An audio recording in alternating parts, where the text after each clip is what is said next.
Um oferecimento Goiás Fazendas, GP Asfalto e Organic Brasil. As tendências de mercado, novas tecnologias, empreendedorismo, clima e tudo que tem foco no que movimenta o campo são pautas no Agro e Prosa. O seu podcast diário que tem como missão deixar você informado sobre o mundo agro. Divino Ronaldo conduz de forma descomplicada e interativa entrevistas com os maiores especialistas deste mercado. Então vem com a gente! Está começando mais um episódio do Agro e Prosa Podcast. Hoje eu já vou começar esse vídeo já te pedindo o seguinte: se inscreva nesse canal. Geralmente eu peço isso lá no final, né? Mas hoje eu acho que a gente pode começar falando isso logo no início. Se inscreve nesse canal. E você não precisa deixar o like agora, não. Espera um pouquinho, porque eu tenho certeza que você vai gostar tanto que eu nem vou precisar te pedir isso para deixar like e nem para deixar um comentário.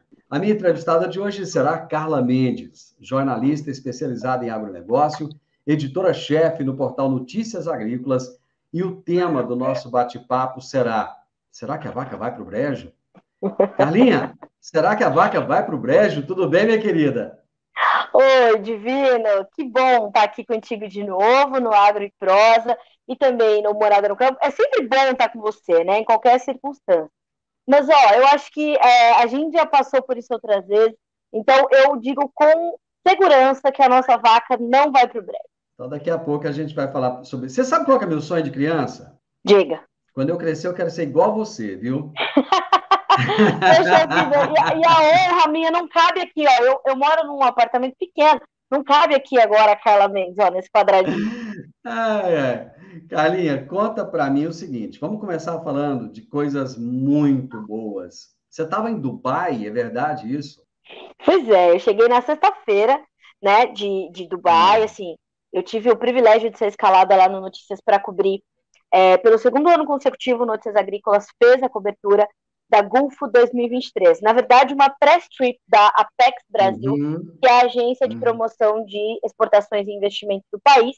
E essa press trip contempla também a Gulfo, que é a maior feira de alimentos e bebidas do Oriente Médio e uma das maiores do mundo, né? Hoje ela quase figura entre a maior do mundo, porque ela é a única que é anual. A gente tem outras como a Anuga, na Alemanha, e outras feiras que também são enormes, tão grandes quanto a Gulfo, mas não são anuais. Então, eu tive o privilégio de ser escalada para essa cobertura, e é muito bom, porque a feira, ela contempla o mundo, né? O mundo estava em Dubai nessa última semana, e nós também, ainda bem, o Dubai estava pronto para receber o mundo, né? E aí, além da feira, a gente teve outras passagens e outras agendas também que a gente vai conversar aqui hoje e que foram muito gratificantes para mim também para fazer, porque foi mais uma vez reflexo, né, Divino, de como o Brasil é gigante e a força do nosso país, da nossa produção de alimentos principalmente, que é o que o mercado árabe mais precisa, ficou bastante evidente para mim nesses últimos dias.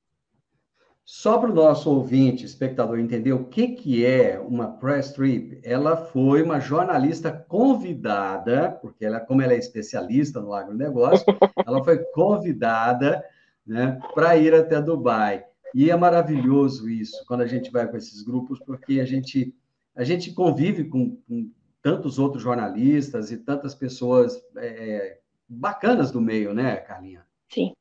Não, sem dúvida, a gente tinha ali grandes colegas, né, Globo Rural, Canal Rural, TV Terra Viva, então estar com outros jornalistas também num evento como esse, numa viagem como essa, né, o nome nada mais é do que uma viagem da imprensa, né, uma missão da imprensa exatamente. Lá fora, né, mas assim, estar com outros colegas jornalistas é muito bom, porque a mesma pauta, ela tem diversas perspectivas, né, esse é o engrandecedor de uma press trip. O nome é muito fino, mas a verdade é que se reúne um monte de jornalistas para apontar o que a gente está fazendo lá fora e a gente poder reportar para quem está aqui.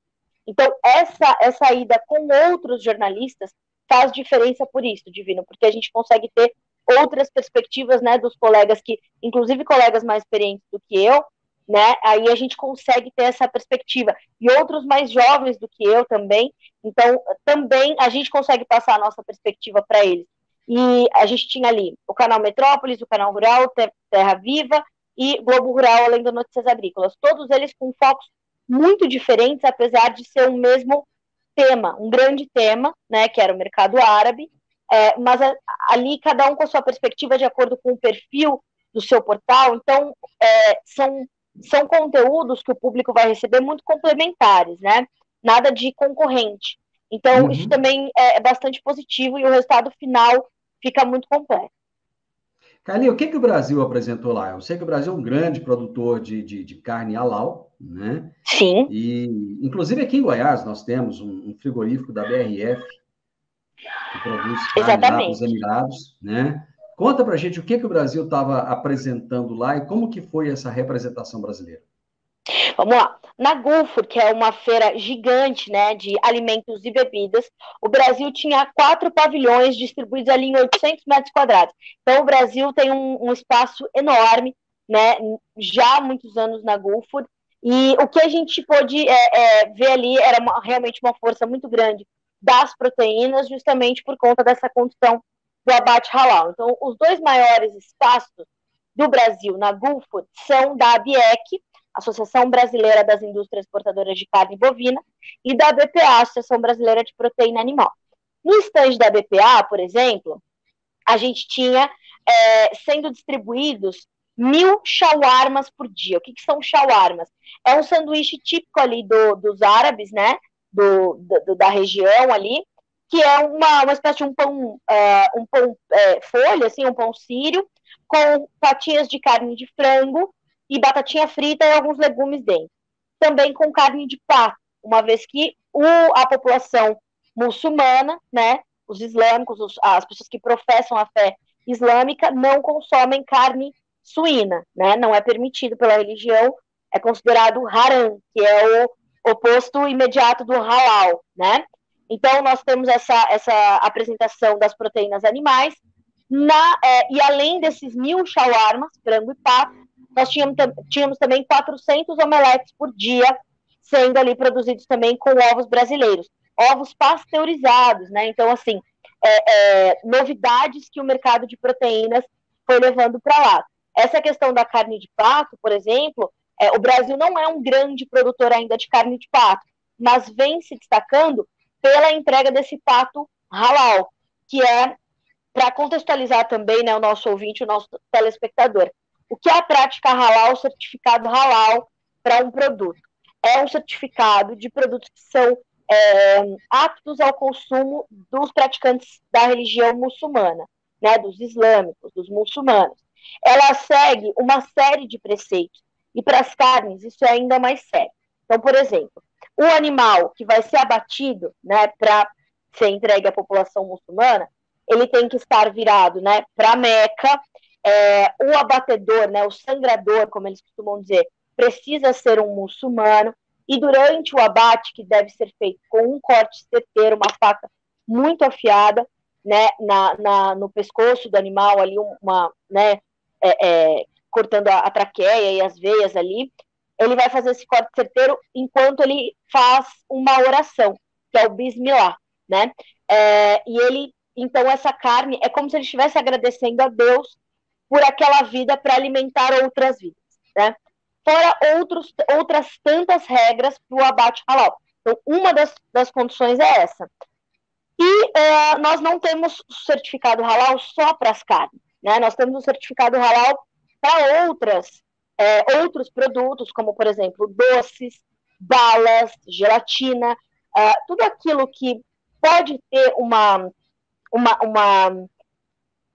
possibilidade de ter uma contaminação com uma prática que não se adequa às regras do islamismo, pode ter uma certificação halal. E o Brasil também estava apresentando isso. Por quê? Porque hoje o Brasil já é o maior exportador mundial de carne de frango halal. O Brasil não é um país de maioria muçulmana. Pois é, não é. Mas somos líderes em exportação. Só não somos líderes em produção, porque a Indonésia, salvo engano, é a maior produtora, também porque é um país que tem uma colônia muçulmana muito grande ali fora do mundo árabe. Então, a gente pensa, né, os islâmicos, os muçulmanos, e os árabes. São coisas diferentes, né, Divina? A gente também precisa pontuar isso. Os muçulmanos são todos aqueles que professam a fé islâmica. E eles não estão concentrados só ali na região do Oriente Médio. A gente tem uma população de 1,9 bilhão de pessoas que professam a fé islâmica. E até 2030, esse número deve crescer para 2,9 bilhões. Então, a gente tem um mercado gigantesco. Não só para carne de frango, para carne de pato, de aves de uma forma geral, ou para ovos. A ABEC, a Associação Brasileira da Indústria Exportadora de Carne, estava ali com 1 tonelada de carne brasileira, picanha, ancho, filé mignon, sendo servidas em 4 dias de feira para as pessoas que queriam ali degustar a carne brasileira, também de acordo com o abate halal.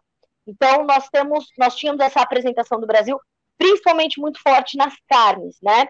Então, a Apex, ela tem essa parceria com a BPA e a BIEC, e esses dois grandes espaços, né, das carnes. Mas estávamos também representados no pavilhão de grãos e pulses, no pavilhão de bebidas e no pavilhão nacional. Então, o destaque da Apex esse ano foi para o café, né, os cafés brasileiros, os cafés finos, os cafés diferenciados, que são um nicho importante também para o mercado árabe, né? Fora açaí, por exemplo, a gente tem muito açaí brasileiro já chegando aos Emirados Árabes Unidos. Eu pude entrevistar o diretor global de uma marca de açaí, cujos donos, né, são sócios ali, um dos sócios é um sheik no Catar. O homem veio para o Brasil, amou açaí, é esportista, tomou açaí aqui e falou, preciso ter açaí aqui. E aí mandaram um pouco de açaí para o homem congelado. Ele diz, chegou, mas chegou meio comprometido. Aí desenvolveram, por exemplo, no caso do açaí, uma melhor forma de exportar. Polpa concentrada, pasteurizada, vai numa caixinha igual de leite, igual de suco, chega lá nos Emirados Árabes, põe numa máquina igual de sorvete, de fast food, aquela casquinha, e sai o açaí. E ali tem mel, tem bala, tem chocolate, tem doce, tem grão, tem soja, tem trigo, tem massa, tem biscoito, tem pulses, tem feijões que, para o consumo brasileiro, não são muito comuns, como, por exemplo, o fradinho, né? Que é uma demanda muito forte lá fora para os árabes, para os indianos. Então, a gente estava ali com uma diversidade de produtos muito forte. E é um objetivo também do Brasil, dessas associações e da Apex, que é diversificar a pauta exportadora do país. Então, era isso que o Brasil estava apresentando, a força da sua produção de alimentos, né? E essa disponibilidade que nós temos de estar nesses mercados de forma muito frequente e constante, que é uma pedida desses mercados.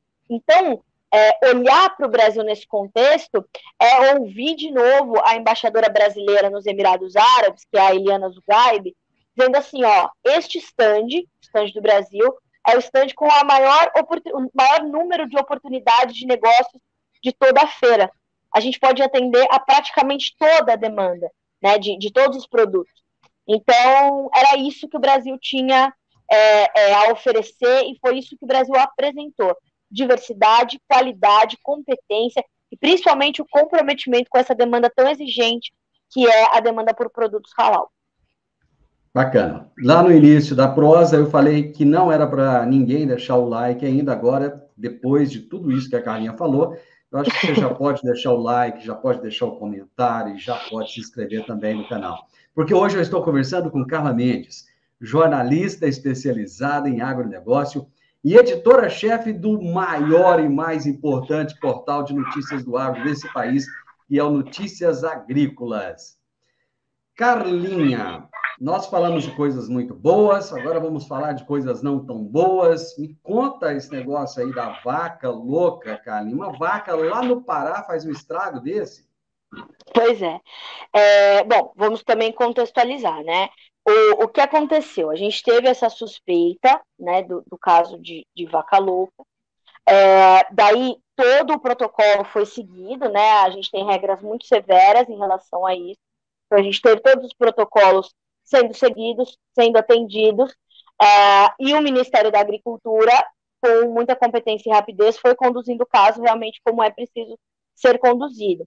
E a gente teve a confirmação, então, desse caso de doença da vaca louca, ou a encefalopatia espongiforme bovina, que é uma doença que acomete principalmente animais mais velhos, e este é um caso atípico, não é um caso clássico, que é uma degeneração cerebral do animal, praticamente assim, de forma muito rasa, né? Mas é isso. Não é aquela situação da vaca louca lá, quando surgiu nos anos 80, que a vaca, os animais, né, os bovinos, sim, exato, no início da década de 80, comiam restos, né, de ossos e tal, e aí causava isso. Não é isso, né? É um caso atípico, como é classificado, da EEB, que é encefalopatia espongiforme bovina, e ela foi, então, identificada neste touro de 9 anos, lá em Marabá, no Pará. É uma fazenda pequena, até uma divergência sobre o número de animais, ali, 100 animais, vamos colocar assim. É uma fazenda pequena, né? E não é de animais para exportação. Mas o que acontece, né, Divino e amigo? Primeiro, acho que é importante a gente dizer, embora a nossa audiência principal seja do agro, que, assim, isso não tem nada a ver, né, com o consumo de carne pelo ser humano. Não há essa transmissão, né? Então, isso é preciso que a gente deixe esse esclarecimento, porque muitas pessoas, principalmente a grande mídia, né, quando o ministro Carlos Fávaro, por exemplo, deu entrevista a grandes redes de comunicação, os jornalistas, as primeiras perguntas que eles faziam: tem perigo para o consumo humano? Tem perigo para as pessoas? Não tem. O Carlos Fávaro já veio a público, já falou sobre isso, e diz que realmente a gente não tem grandes problemas. A gente não tem problemas, na verdade, em relação a isso. Um outro ponto importante que é bom a gente deixar claro, né? E o Fávaro também fala muito sobre isso. O ministro afirma e reafirma, é taxativo ao dizer que não se trata de uma condição de falha na defesa sanitária, falha na investigação, falha no monitoramento dos animais. Não acontece. Isso acontece, vai acometer animais mais velhos. Agora, como fica o nosso mercado? Aí sim a gente tem algumas preocupações. O acordo comercial que nós temos com a China, que hoje é o nosso maior comprador de carne bovina no Brasil, ele prevê que, então, logo a gente tenha um caso de vaca louca confirmado, a gente faça uma notificação à China imediatamente. Isso foi feito, transparência, esse é o ponto número 1, e a transparência é um ponto que, diga-se de passagem, é um ponto muito bem quisto pelo mercado internacional sobre essa transparência e essa rapidez que a gente tem para tratar do assunto. Essa agilidade, né? Essa agilidade. E essa transparência também, porque como você tem de notificar o caso ao nosso maior comprador, e ele foi notificado, então já é ponto positivo para nós. Isso é uma situação. A segunda coisa, a gente tem que suspender imediatamente as exportações de carne bovina aos chineses. Isso também foi feito. É protocolo, Divino. É protocolo, e é assim que as coisas se dão. Só que em outros anos, quando a gente teve uma situação semelhante, nós tivemos uma situação em que alguns meses de embargo da China foram registrados, e outra vez nós tivemos ali 3, 4 anos de embargo. E isso prejudicou muito o mercado de boi gordo, o mercado, enfim, pecuário de uma forma geral. Então, a última vez eu acho que foram 100 dias, né? 100 dias. Exatamente. Exato. E nós tivemos uma situação, se não me engano, foram 3 anos ou 2 anos. A gente já teve uma situação de anos e uma situação de alguns meses, como esse último caso, de 100 dias. Então, assim, é claro que o mercado pecuário está todo em alerta e o mercado pecuário está sentindo essa pressão. Nós devemos ter um recuo nas nossas exportações, que deverão ser números a serem refletidos pela Secretaria de Comércio Exterior nos próximos reportes, nos próximos boletins que saem todas as segundas-feiras, né, pelo Ministério do Desenvolvimento e Comércio Exterior. Então, a gente tem essa possibilidade, não, essa situação no fronte, a gente vai exportar menos, os preços sentiram, o mercado futuro continua pressionado, as cotações do boi gordo na B3 seguem caindo. Na última entrevista dada pelo pesquisador do CPEA para boi gordo, ao Notícias Agrícolas, ele falava sobre uma pressão e pode chegar também aos animais de reposição, como, por exemplo, aos indicativos do bezerro.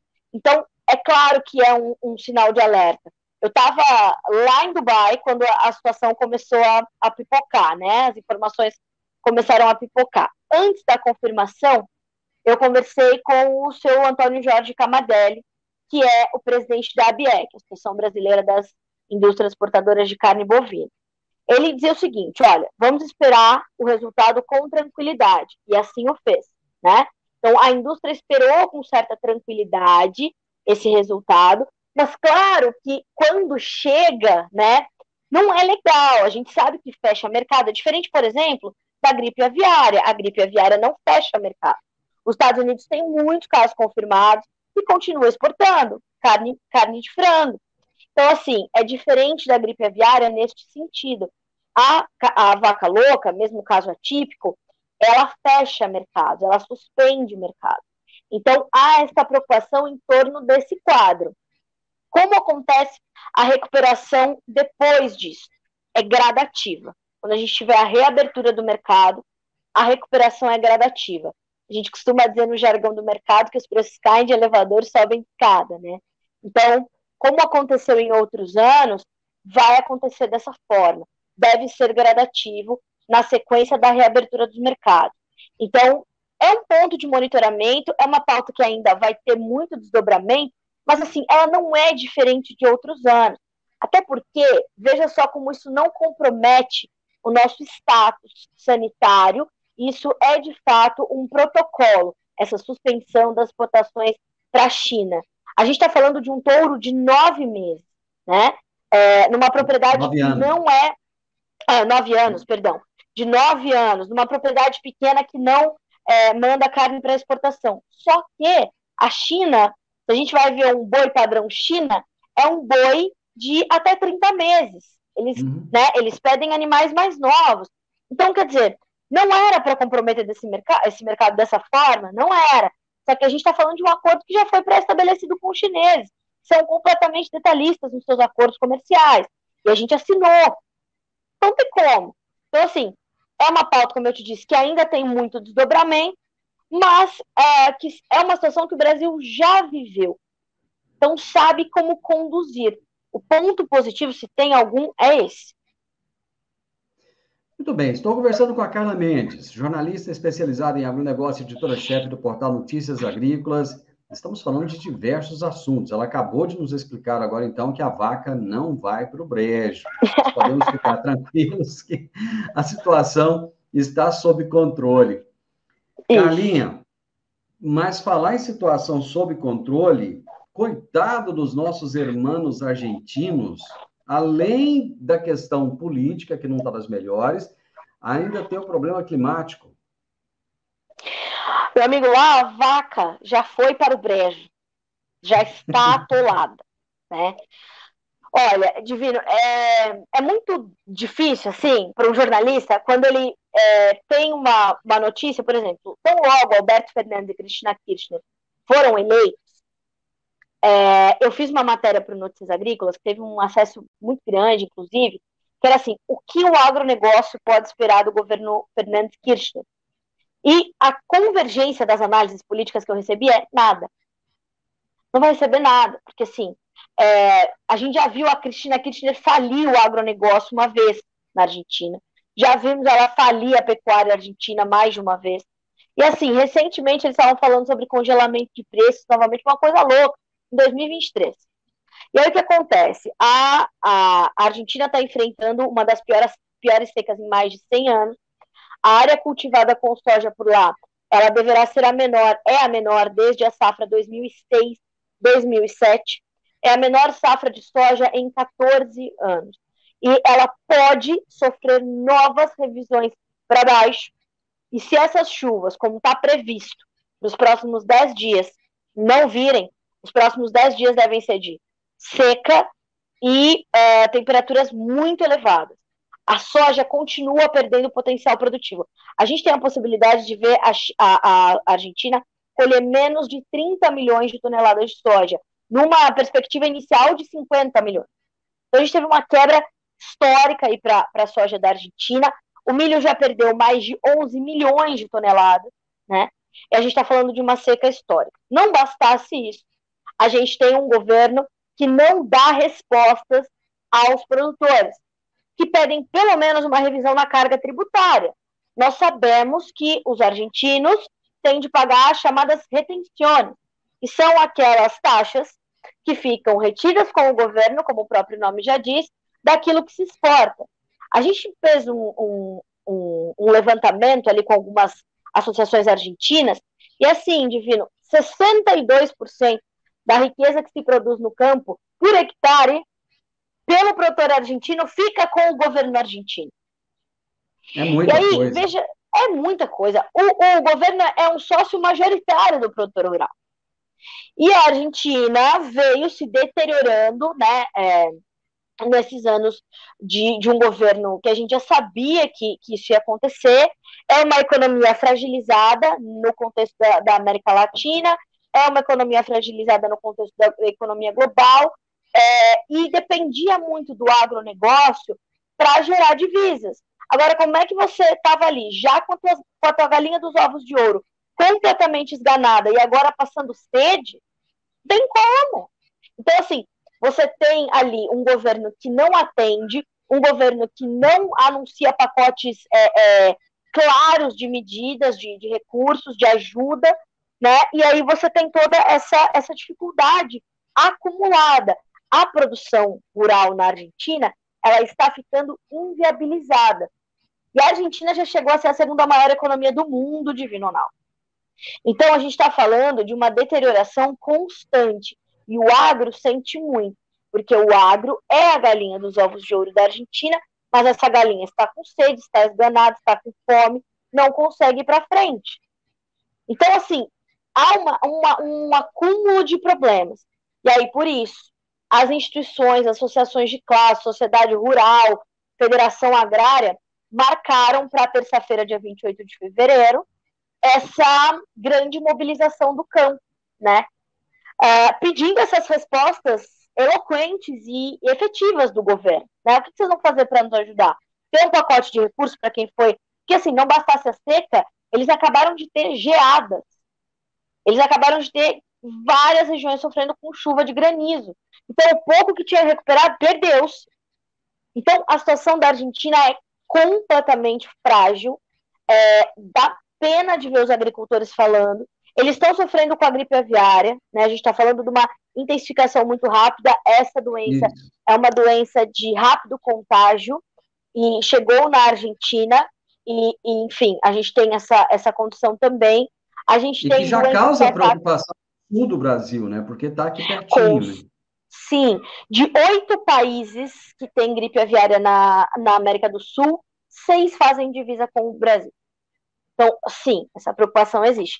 E agora eles estão preocupados também, e aí, claro, o governo vai colocar essa preocupação a mais, também para desviar um pouco a atenção, que é a condição da vaca louca aqui no Brasil. Olha, a gente já não bastava todas as preocupações que nós tínhamos, agora tem vaca louca no Brasil, o que vai acontecer com a nossa carne? Não vai acontecer nada, senhores. Já foi feito o abate sanitário desse animal, agora veja o que é um governo despreparado, né? O que é um governo que vai ali oferecendo soluções milagrosas para as coisas que não vão acontecer. O Alberto Fernandes, ele se elegeu dizendo assim, a gente quer devolver o churrasco para o argentino.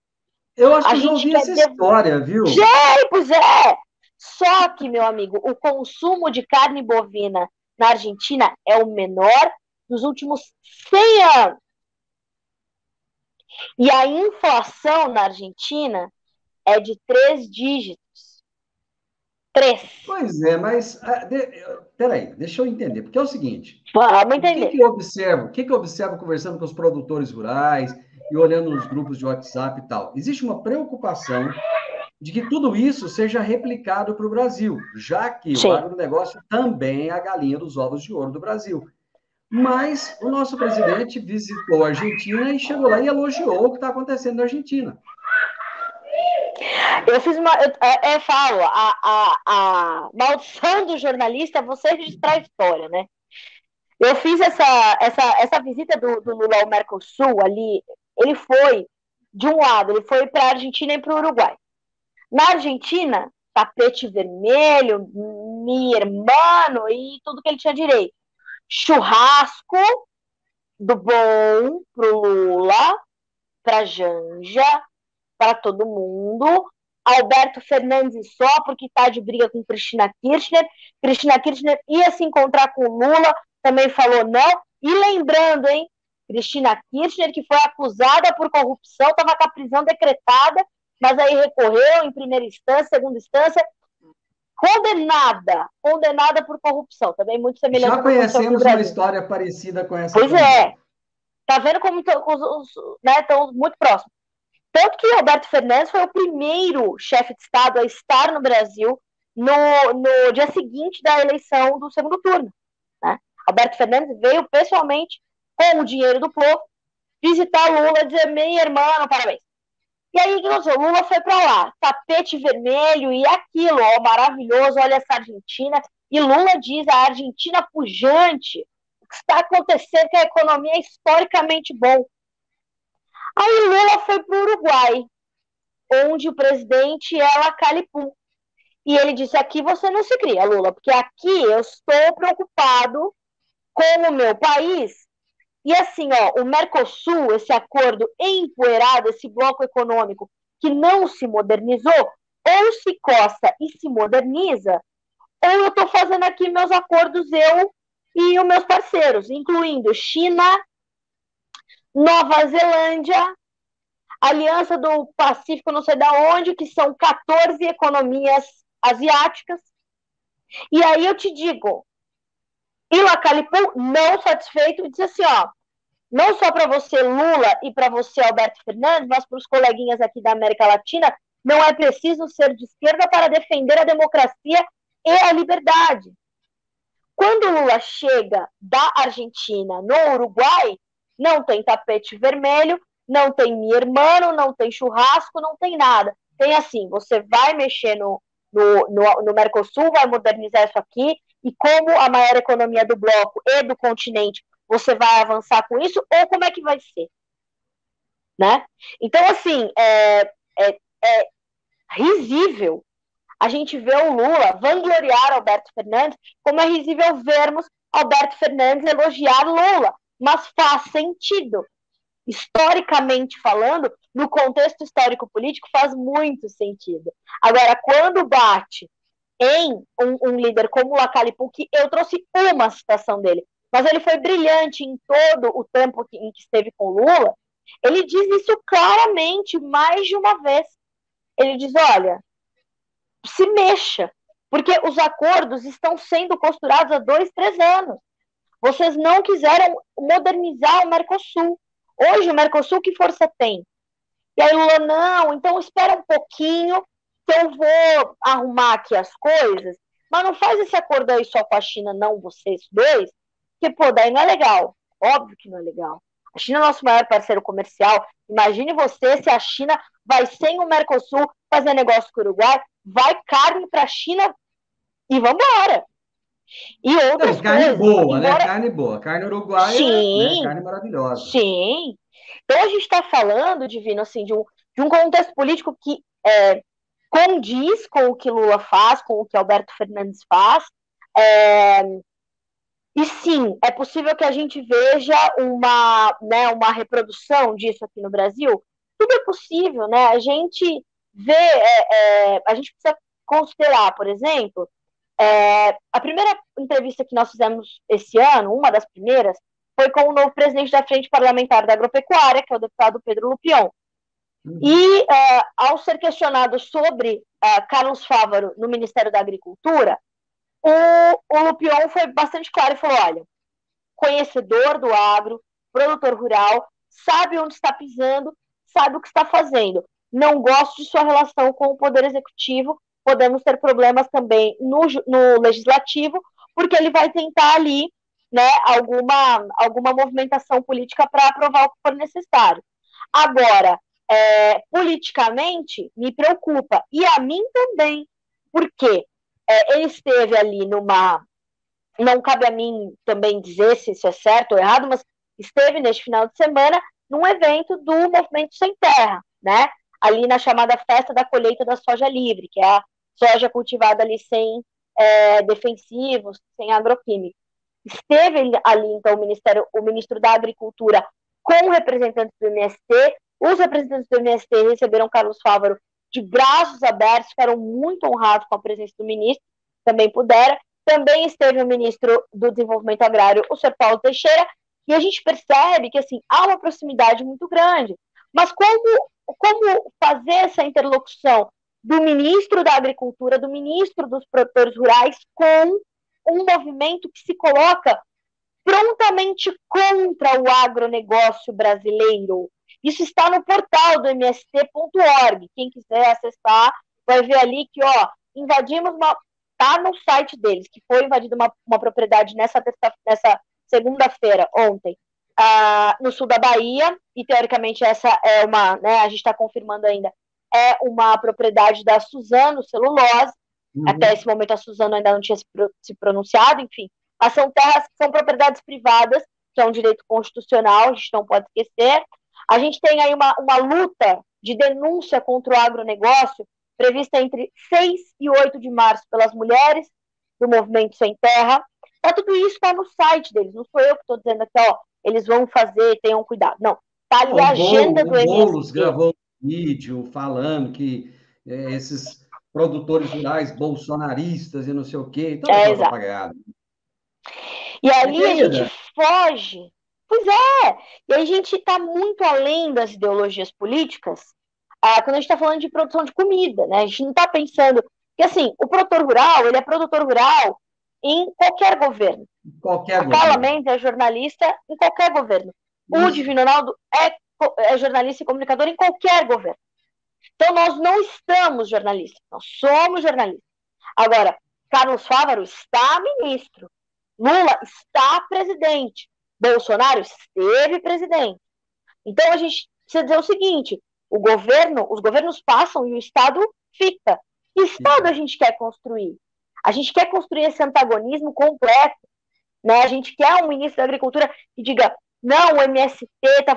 Não é para ele também demonizar o MST, mas é ouvir, fazer a interlocução e dizer, MST, vamos entender que existe o direito da propriedade privada. O Movimento Sem Terra, ele foi idealizado e construído e criado num outro contexto de Brasil, onde nós tínhamos, de fato, terras ali improdutivas, e isso e aquilo, e a gente tinha uma necessidade de uma reforma agrária quase que urgente, mas era outro contexto. A gente não tem mais esse contexto. E eles não estão invadindo terras produtivas, eles estão invadindo terras de propriedade privada. E mesmo que sejam terras improdutivas, é propriedade privada. E é um direito que está na Constituição Federal do Brasil. Então, a preocupação é muito forte em relação a isso. Então, assim, eu, pessoalmente, já entrevistei Carlos Fávaro enquanto produtor rural, enquanto presidente da ProSoja, enquanto senador, mais de uma vez. Por isso eu digo, eu sei da experiência deste homem, eu e os meus colegas que já o entrevistaram enquanto ministro, e nós sabemos disso. O que nós precisamos entender é qual a mensagem que vem, por exemplo, dessa situação, com novas invasões previstas para acontecer. Eles chamam de denúncias contra o agronegócio que causa fome. Então, assim, quem vai defender a produção de alimentos, de fibras, de energia? Porque a gente fala, a produção de alimentos para alimentar as pessoas. Tá bom, mas e a produção de comida, de fibras e de energia que geram emprego, que geram dinheiro para as pessoas comerem? Sim. Então a gente está num contexto político assim, muito, muito difícil, né? E ainda muito acalorado, né? Então, assim, eu como jornalista, estou esperando os próximos capítulos dessa condição. Vamos ouvir novamente o Pedro Lupion, né, o deputado Pedro Lupion, para saber como ele recebe isso. Essa saída da Conab, por exemplo, do Ministério da Agricultura, passando para o Ministério do Desenvolvimento Agrário, né? O novo presidente da Conab, que ainda não foi oficializado, Edgar Preto, com a sua forte conexão, seu pai foi um dos fundadores do MST.